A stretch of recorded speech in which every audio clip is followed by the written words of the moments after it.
नमस्कार, मैं डॉक्टर रजनीश कुमार आप सभी का एक बार फिर से हार्दिक स्वागत करता हूं। आज के वीडियो लेक्चर में हम बात करेंगे यूजीसी नेट के पाठ्यक्रम में यूनिट 5 के अंतर्गत महादेवी वर्मा की लगी हुई कविता मैं नीर भरी दुख की बदली के ऊपर। इस कविता की हम व्याख्या करेंगे और साथ में इस पर आधारित संभावित प्रश्नों की भी चर्चा करेंगे।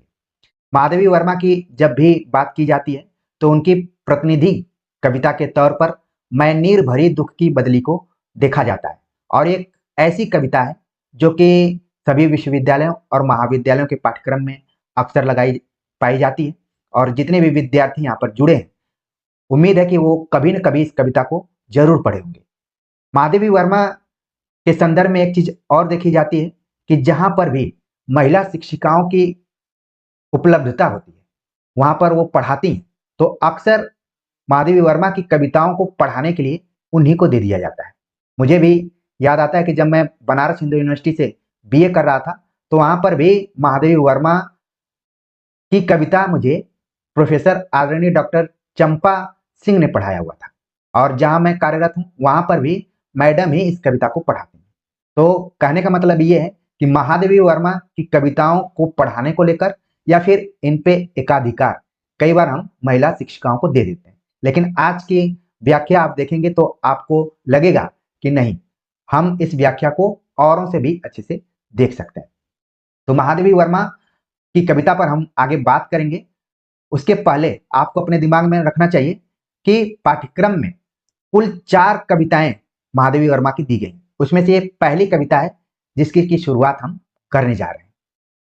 कविता की व्याख्या से पहले हम महादेवी वर्मा से संबंधित कुछ तथ्यों को देखेंगे। इनका जन्म 1907 में फर्रुखाबाद में हुआ था जो कि उत्तर प्रदेश में है। महादेवी वर्मा की पढ़ाई लिखाई इंदौर और इलाहाबाद में हुई थी। इलाहाबाद में स्थित प्रयाग महिला विद्यापीठ में वे प्रधानाचार्य के पद पर कार्यरत रहे। इनका निधन 1987 ईस्वी में हुआ। महादेवी वर्मा जहां हम कवयित्री के रूप में इनको जानते हैं, छायावादी कवयित्री के रूप में, छायावादी में भी रहस्यवादी प्रवृत्ति को इन्होंने केंद्र में रखा हुआ है, लेकिन इसके अतिरिक्त इन्होंने सशक्त गद्य लेखन भी किया है। ये इनकी खास विशेषता रही है और महादेवी वर्मा की जो भी गद्य रचनाएं भाषा के दृष्टिकोण से और विचार के दृष्टिकोण से बहुत ही परिपक्व माने जाते हैं। इनमें श्रृंखला की कड़ियां के लेखों में महादेवी वर्मा ने स्त्री मुक्ति के सवालों को उठाया और उस समय में इन सवालों को उठाया जब लोगों का ध्यान इधर कम था।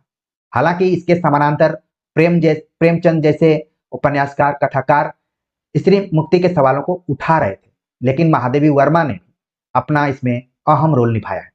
मैनेजर पांडे ने श्रृंखला की कड़ियां नामक पुस्तक की समीक्षा करते हुए लिखा है कि सिमोन द बोवार के पुस्तक द सेकेंड सेक्स से प्रकाशन से पहले ही महादेवी वर्मा के ये लेख और पुस्तक प्रकाशित हो चुकी थी। इससे यह मानना चाहिए कि हिंदी में जो स्त्री विमर्श की शुरुआत हुई उसकी शुरुआत किसी पाश्चात्य चिंतक या विचारक से नहीं हुई, बल्कि उसका जो जड़ है, उसकी जो रूट है, वो है महादेवी वर्मा की गद्य लेखन। तो कविता और गद्य लेखन दोनों में महादेवी वर्मा का महत्वपूर्ण रोल रहा है। इसके अतिरिक्त महादेवी वर्मा ने पत्रिकाओं से भी अपना संबंध बनाए रखा। चांद पत्रिका का विदुषी अंक सन 1935 में इन्होंने संपादित किया और ये अंक खास था महिलाओं के दृष्टिकोण से। इस अंक में स्त्री मुक्ति के सवालों को रखा गया था और ये कहा जा सकता है कि महादेवी वर्मा ने स्त्री विमर्श की शुरुआत यहाँ से की, उसकी परंपरा की शुरुआत की। और यह अंक उस जमाने में आया जब इस तरह के विषय पर बहुत कम लोगों का ध्यान जाता था, बहुत कम लोग इस पे चर्चा करते थे। इसी कारण महादेवी वर्मा का जो भी वैचारिक गद्य लेखन है वो महत्वपूर्ण हो जाता है। आगे हम बात करें महादेवी वर्मा के साहित्यिक अवदानों के ऊपर, तो इसमें कुछ काव्य कृतियां हैं, कुछ गद्य कृतियां हैं और कुछ अन्य आलोचकों द्वारा संकलित हैं या फिर उनको बाद में संकलित किया गया एक अलग नाम से। काव्य कृतियों में बात करें तो निहार, रश्मि, नीरजा, सांध्य गीत, दीप शिखा, हिमालय, सप्तपर्णा जो कि अनुदित है, प्रथम आयाम, अग्निरेखा, ये महादेवी वर्मा की काव्य कृतियां हैं। गद्य कृतियों की बात करें तो अतीत के चलचित्र रेखा चित्र के अंतर्गत है, श्रृंखला की कड़ियां जो कि नारी विषयक सामाजिक निबंधों पर आधारित है, स्मृति की रेखाएं जो कि रेखाचित्र विधा में है, पथ के साथी संस्मरण विधा में है, क्षणदा ललित निबंध, साहित्यकार की आस्था तथा अन्य निबंध, आलोचनात्मक पुस्तक के आधार पर, संकल्पिता आलोचनात्मक पुस्तक, मेरा परिवार पशु पक्षियों के संस्मरण पर आधारित, चिंतन के क्षण ये भी आलोचनात्मक पुस्तक है।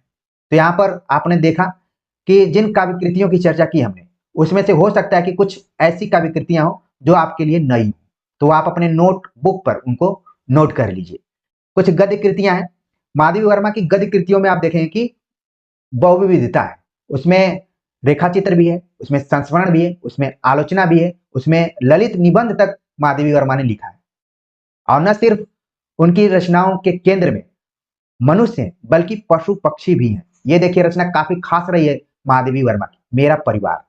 ठीक है, आगे बात करते हैं जो इनके रचनागत संकलन पर आधारित पुस्तकें हैं। उसमें है यामा, जिसमें कि कुल 4 कविता संग्रहों को रखा गया है, निहार, रश्मि, नीरजा और सांध्य। कई बार सवाल पूछ लिया जाता है कि यामा में कौन कौन सी रचनाएं या फिर कविता संग्रह हैं और कौन कौन सी नहीं है। तो ये कूट पर आधारित भी सवाल हो सकता है या फिर किसी तरीके से भी सवाल पूछा जा सकता है। यामा का एक और महत्वपूर्ण अंश ये है कि इस पर महादेवी वर्मा को ज्ञानपीठ पुरस्कार दिया गया था। ये भी आप पहले भी जानते रहे होंगे, यहाँ पर भी। तो हिंदी साहित्य में सबसे बड़ा जो पुरस्कार है ज्ञानपीठ पुरस्कार, महादेवी वर्मा को इसी कविता संग्रह पर दिया गया था। इसके अतिरिक्त आप देखेंगे कि संधिनी कविता संग्रह है, जिसमें महादेवी वर्मा की जो भी प्रतिनिधि कविताएं उनको संकलित किया गया है। स्मृति चित्र गद्य संग्रह के रूप में महादेवी साहित्य के 3 भाग निकाले गए हैं। ये भी मोस्ट इंपॉर्टेंट फैक्ट है। गीत पर्व कविता संग्रह के तौर पर, स्मारिका परिक्रमा कविता संग्रह के तौर पर, संभाषण कविता संग्रह, मेरे प्रिय निबंध निबंध संग्रह, आत्मिका कविता संग्रह, नीलांबरा कविता संग्रह, दीप गीत कविता संग्रह। यानी कि ज्यादातर जो भी संकलन किए गए हैं उसमें कविताओं का ज्यादा रोल है। इसके अतिरिक्त अगर आप चाहते हैं कि महादेवी वर्मा की संपूर्ण कविताएं आप पढ़ना चाहें तो यामा नाम की पुस्तक आप खरीद सकते हैं। इधर उधर की ज्यादातर इन किताबों को खरीदने से बेहतर है कि यामा अगर खरीद लेते हैं तो आपका काम चल जाएगा। तो ये कुछ साहित्यिक अवदान थे महादेवी वर्मा के। अब हम बात करते हैं उस कविता के ऊपर जिसकी व्याख्या को लेकर हम हाजिर हैं। इस कविता की व्याख्या हम करेंगे, उसके पहले कुछ तथ्यों को देखते हैं। इस कविता का संकलन काव्य संग्रह सांध्य गीत में किया गया। ये वही सांध्य गीत है जिसका संकलन यामा में किया गया है। ये कविता स्त्री विमर्श के दृष्टिकोण से भी व्याख्यायित की जा सकती है। इसमें महादेवी वर्मा ने बादल को स्त्री के रूप में देखने का प्रयास किया है। बादल का जो स्त्रीलिंग है उसको बदली के रूप में यहाँ पर प्रस्तुत किया है। तो आपको इस कविता की व्याख्या करते समय 2 चीजों को ध्यान में रखना है। पहली चीज है कि बदली को आप स्त्री के रूप में देखेंगे, ठीक है, और आकाश बार बार इसमें जिक्र आएगा इसका, क्योंकि बदली का जो संबंध है वो आकाश से है। जो भी घटनाएं घटती हैं बदली से संबंधित वो आकाश में घटती हैं। स्त्री को आप देख सकते हैं यहाँ पर इस जगत को देख सकते हैं या फिर संसार को देख सकते हैं, ठीक है। तो यहाँ पर प्रतीकों के तौर पर महादेवी वर्मा ने अपनी बातों को कहा है।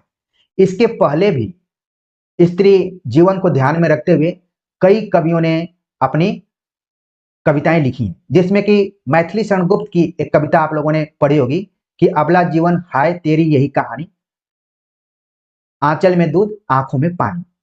इसके अतिरिक्त जयशंकर प्रसाद ने भी कामायनी में इस बात को लिखा कि नारी तुम केवल श्रद्धा हो। तो सभी जितने भी थे वो पुरुष कवि थे, लेकिन यहाँ पर महादेवी वर्मा ने एक स्त्री होते हुए स्त्री जीवन स्त्री समाज को केंद्र में रखा है। आप देख रहे हैं कि ये कविता सन 1936 के आसपास में संकलित की गई है। इसी के समानांतर सन 1935 ईस्वी में सूर्यकांत त्रिपाठी निराला, जिनका महादेवी वर्मा से काफी अच्छा संबंध था, उनको ये बड़ा भाई मानती थी और राखी इत्यादि भी मानती थी, उन्होंने एक कविता लिखी, वह तोड़ती पत्थर, ठीक है। ये कविता प्रगतिवादी कविता के तौर पर देखी जाती है और इसमें पूरा यथार्थ चित्रण किया गया है।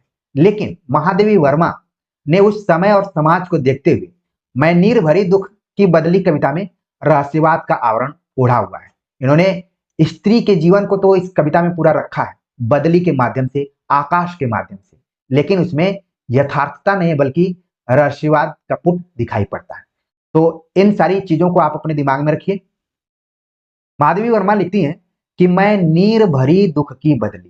पहली पंक्ति आप देख रहे हैं कि मैं शब्द से शुरू हो रही है और छायावाद की एक खास विशेषता है कि इसमें ज्यादातर कवियों ने मैं शैली को अपनाया है। माधवी वर्मा लिखती हैं कि मैं नीर भरी दुख की बदली। बदली को स्त्री के तौर पर आपको देखना है। आपको अपने सामने दो बिंबों को रखना है, एक तो आकाश में जो भी घटनाएं घट रही हैं और उसी का रूपक के तौर पर इस संसार या इस समाज में क्या प्रभाव पड़ रहा है उसको भी आपको ध्यान में रखना है, तब ये कविता आपको अच्छे से समझ में आएगी। माधवी वर्मा बदली की तुलना या रूपक स्त्री के माध्यम से कर रही है। उनका कहना है कि मैं आंसुओं से भरी हुई दुख की बदली हूं। नीर मतलब पानी, भरी दुख की बदली कर माधवी वर्मा लिखती हैं कि मैं आंसुओं से भरी हुई दुख की बदली हूं। बदली के पहले यहां पर दुख शब्द विशेषण के तौर पर आया हुआ, यानी कि जो स्त्री का जीवन है वो आप देखेंगे कि ज्यादातर दुखों से ही भरा रहता है। इसीलिए उनको लिखना पड़ता है कि मैं नीर भरी दुख की बदली।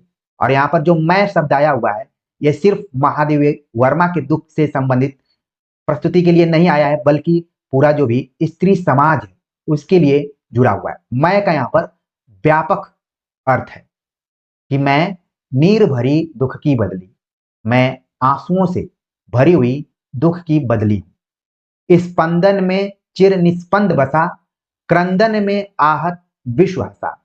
और ऐसा कहा जाता है कि जब बदली आकाश में छाती है या फिर आती है तो ऐसा लगता है कि पूरा जो आकाश का वातावरण है वो न जाने कितने समय से निस्पंद था, स्थिर था, अब उसमें क्या हो रहा है, स्पंदन हो रहा है, उसमें वाइब्रेशन हो रहा है। स्पंदन को आप तब महसूस करेंगे जब अनुकूल वातावरण आने पर आपके रोम रोम खड़े हो जाते हैं, रोमांचित हो जाते हैं, उसको बोला जाता है स्पंदित होना, स्पंदन। मुझे याद आता है कि इसी नाम पर बीएचयू में एक कल्चरल प्रोग्राम हुआ करता था, वार्षिक प्रोग्राम के तौर पर उसका नाम भी होता था स्पंदन, यानी कार्यक्रमों को देखते हुए आपका रोम रोम रोमांचित हो जाए। तो माधवी वर्मा लिखती हैं कि हमारा जो जीवन है वो आंसुओं से भरी हुई दुख की बदली के समान है, और जब भी आकाश में बदली छाती है तो ऐसा लगता है कि जो आकाश है, ये जो वातावरण है, ये मानो कितने समय से स्थिर था, उसमें कोई गतिमानता नहीं थी, उसमें कोई स्पंदन नहीं था। क्रंदन में आहत विश्व हसा। और जब बिजली कड़कती है, गरजती, बादल गरजते हैं वैसे बिजली कड़कती है या फिर तड़कती है, तो ऐसे लगता है कि जो विश्व है उसके कड़कनेपन से, उसके क्रंदन से, उसके रोने से ये विश्व हंस रहा है, यानी कि प्रसन्न हो रहा है। अगर इसको स्त्री दृष्टिकोण से हम देखें तो ऐसा माना जाता है कि स्त्रियों का अक्सर उपहास उड़ाते हुए ये जो संसार है, ये समाज है, अपने को प्रसन्नचित महसूस करता है, अपने को खुश महसूस करता है जब वो कभी रोती है। क्रंदन शब्द यहाँ पर करुणा से है, और आप जब रोते हैं तो उस रोनेपन में भी एक करुणा होती है, ठीक है, वो महसूस हो जाता है कि कौन किस तरीके से, एक तो घड़ियाली आंसू होते हैं, लेकिन एक जो क्रंदन होता है जिसको कि रोदन भी कहा जा सकता है। तो यहाँ पर महादेवी वर्मा ने स्त्री के जीवन को दिखाते हुए साथ में समाज के ऊपर भी नजर रखी हुई है।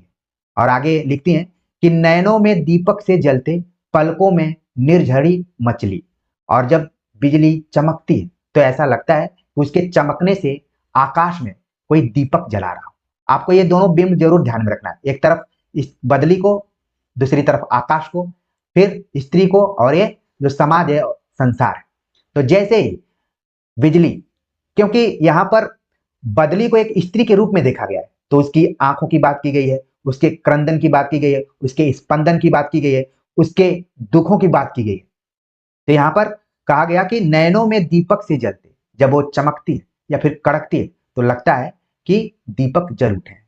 पलकों में, पलक शब्द आपके दिमाग में आ गई होगी, यहाँ पर भी आंखों से ही बात की जा रही है। और कहा जाता है कि मनुष्य जीवन में आंखें एक ऐसे अंग के तौर पर मानी जाती हैं जो कि आपकी पूरी स्थिति को बताने में सक्षम होते हैं। आप कब दुखी हैं, आप कब प्रसन्नचित हैं, आप कब उदास हैं, सारी चीजें आपकी आंखें बता देती हैं। आप में सच्चाई है कि नहीं, आप किसी चीज को छुपा रहे हैं, ये सभी चीजें आंखें बता देती हैं। तो यहाँ पर देखिए, इसीलिए माधवी वर्मा ने इसको खास तौर से यहाँ पर प्रयोग किया कि नैनों में दीपक से जलते, यानी कि जब बदली छाई हुई है और वो चमक रही है, कड़क रही है, तो लग रहा है कि आकाश में कोई दीपक जला रहा है। और पलकों में निर्झरनी मछली, और जब उसकी पलकें खुलती हैं तो ऐसा लगता है कि कोई झरने नुमा वहां पर मचल रहा है या फिर बारिश होने वाली है। ठीक है, अक्सर हम बारिश के मौसम का एंजॉय करते हैं, बड़ा खुश भी रहते हैं, चारों तरफ जब घटाएं छाई रहती हैं। तो यहाँ पर जहां एक तरफ हम बदली और आकाश के माध्यम से रहस्य की तरफ जा रहे हैं, वहीं दूसरी तरफ रहस्य का पर्दा हटाते हुए हम स्त्री का इस संसार में, इस समाज में क्या रोल है, क्या स्थिति है, उसके बारे में भी देख रहे हैं। आगे माधवी वर्मा लिखती हैं कि बदली कहती है कि मेरा पग पग संगीत भरा, श्वासों से स्वप्न पराग झरा। बदली का ऐसा मानना है कि उसका कदम कदम संगीत से भरा है, यानी एक कदम रखती है उसमें भी संगीत है, दूसरा, तीसरा, चौथा, यानी कि उसका हर कदम संगीत से भरा है। बिजली जब भी कड़कती है तो उसमें भी एक ध्वनि निकलती है, संगीतात्मक ध्वनि निकलती है। श्वासों से स्वप्न पराग झरा, और जैसे ही धीरे धीरे हवाएं चलती हैं तो ऐसा लगता है कि जो वहां पर वातावरण में पुष्प मौजूद है और उन पुष्पों के ऊपर जो भी धूल है वो क्या हो रहे हैं, झर रहे हैं, वहां से हट रहे हैं। तो इससे क्या है, वो फूल भी साफ हो रहा है। यानी कि स्त्रियों को आप देखेंगे समाज में तो उनके बिना ये समाज क्या है, अधूरा है। और कहा भी जाता है कि बिना घरनी के घर जो होता है भूत का डेरा होता है। या आप देखेंगे कि जिस घर में अगर स्त्री नहीं है तो वहां पर कुव्यवस्था फैली रहती है, वहां पर गंदगी भी रहती है, वहां पर साफ सफाई के नाम को तो हमें भूल ही जाना होगा। तो यहाँ पर क्या है, कुल मिलाकर कहा जा रहा है कि जिस तरीके से आकाश में बदली के छाने से चारों तरफ वातावरण खुशनुमा रहता है और उसके चलने से ऐसा लगता है, चलने से मतलब उसके सक्रिय होने से, उसके श्वास लेने से जो भी धूल धूसरित पुष्प हैं वो भी साफ हो जाते हैं, स्वच्छ हो जाते हैं।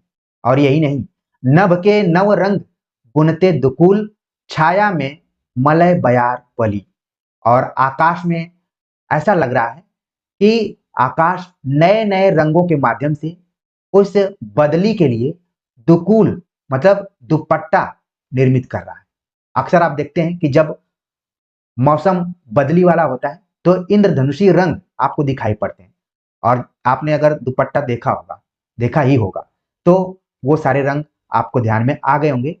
यहाँ पर महादेवी वर्मा ने बदली आकाश के माध्यम से स्त्री का चित्रण करने का प्रयास किया कि जिस तरीके से आकाश में नए नए रंगों के माध्यम से ऐसे लगता है कि बदली के दुपट्टे का निर्माण हो रहा है, और उसकी जो छाया में मलय बयार पली, और जो उस दुपट्टे की छाया, ठीक है, या फिर उसके लहरने से जो भी हवा चल रही है उससे इतना आनंदित वातावरण हो गया है कि मानो मलयागिरी से कोई हवा चल रही है, सुगंधित हवा चल रही है। आप लोगों ने बदली वाले मौसम का अच्छा से अनुभव किया होगा, उसी का पूरा चित्रण यहाँ पर महादेवी वर्मा ने किया है। और ये भी कहा जाता है कि जब परिवार में स्त्री खुश होती है और वो अपने सौंदर्य प्रसाधन के साथ मौजूद होती है तो वातावरण बहुत ही खुशनुमा होता है और अच्छा होता है। आप याद कीजिए, जब भी आपके परिवार में, समाज में स्त्रियां खुश नहीं होती हैं तो वहां का वातावरण भी काफी उदासीन होता है, गमगीन होता है, और भी बहुत सारी चीजें होती हैं। आगे माधवी वर्मा लिखती हैं कि मैं क्षितिज भ्रिकुटी पर घिर धूमिल, चिंता का भार बनी अविरल। और आगे लिखती हैं कि क्षितिज, जैसा कि आप जानते हैं, जहां पर पृथ्वी और आकाश मिले हुए, बल्कि क्षितिज का उसको अंतरिक्ष कहते हैं, ये क्षितिज है, मतलब इसको भी आकाश के रूप में, कि जब आकाश में बदली छाती है और धुआंनुमा चारों तरफ वातावरण बना होता है तो भ्रिकुटी पर एक चिंता सी बन जाती है कि अब बदली होगी। ठीक है, ये भी है, इसका एक अर्थ ये भी निकाला जा सकता है कि जैसे आप कहीं निकले हुए हैं और बदली का मौसम है तो उस मौसम का आप इंजॉय तो करते हैं, लेकिन दूसरी तरफ आपको चिंता भी होती है कि ये मौसम कब तक ऐसा बना रहेगा। तो कहा जाता है ना कि दुख के बादल कब छटेंगे या फिर ये बादल कब छटेंगे। अक्सर इसका जिक्र क्रिकेट मैच जब होता है तब जब बारिश इत्यादि होती है तो इसको कहा जाता है। यानी कि बादल को कई बार संकट के तौर पर भी देखने का प्रयास किया गया। तो यहाँ पर बदली और स्त्री दोनों को समानांतर करके आपको देखना है। आगे माधवी वर्मा लिखती हैं कि रज कण पर जल कण हो बरसी, नव जीवन अंकुर बन निकली। और बदली छाई हुई है, फिर बारिश होने लगी। बारिश जाकर रज मतलब धूल कण पर गिर रही है, ठीक है। और इससे क्या हो रहा है कि नव जीवन अंकुर बन निकली। बारिश का किसानों के लिए काफी महत्वपूर्ण रोल होता है। बारिश के आने से उनकी फसलों में नव अंकुरण होता है, तो इसका भी महत्व यहाँ पर दिखाई पड़ रहा है।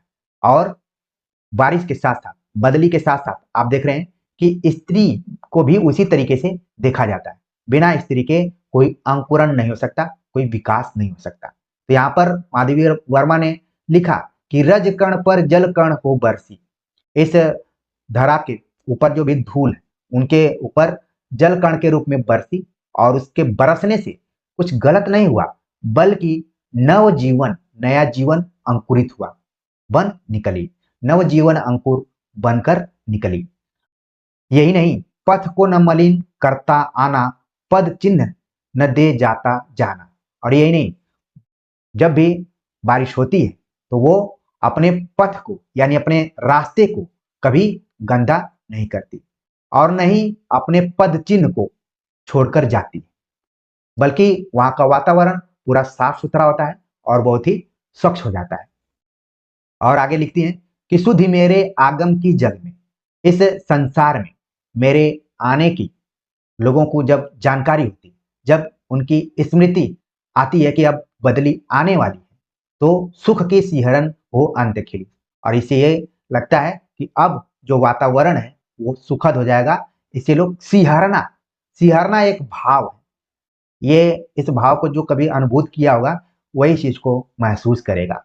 सिहरन, एक सिहरन होती है जब आप किसी अपने आत्मीय व्यक्ति का इंतजार करते हैं या फिर वो जो आपसे अलग होता है और उस अलग में जो दर्द का महसूस होता है, वही क्या है, सिहरन है, सिहरना।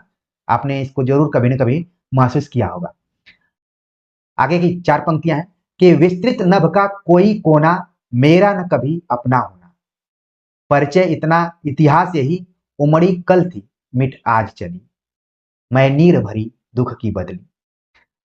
सारी चीजें ऊपर की पंक्तियों में बताई गई बदली के माध्यम से स्त्री जीवन और समाज को लेकर। लेकिन अंत में जो स्त्री जीवन की जो पीड़ा है, जो कष्ट है, जो दुख है, जो दर्द है, उसको महादेवी वर्मा ने यहाँ पर प्रस्तुत कर दिया। लिखा उन्होंने कि विस्तृत नभ, ये नभ जो है विशाल है।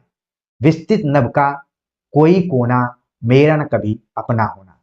देखने में तो ये जो आकाश है बहुत विस्तृत है, लेकिन जब हम देखते हैं कि अपना इसमें क्या है तो दिखाई पड़ता है कि अपना कुछ नहीं।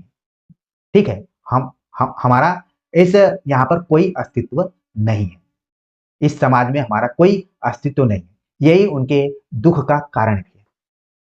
परिचय इतना इतिहास यही, उमड़ी कल थी मिट आज चली।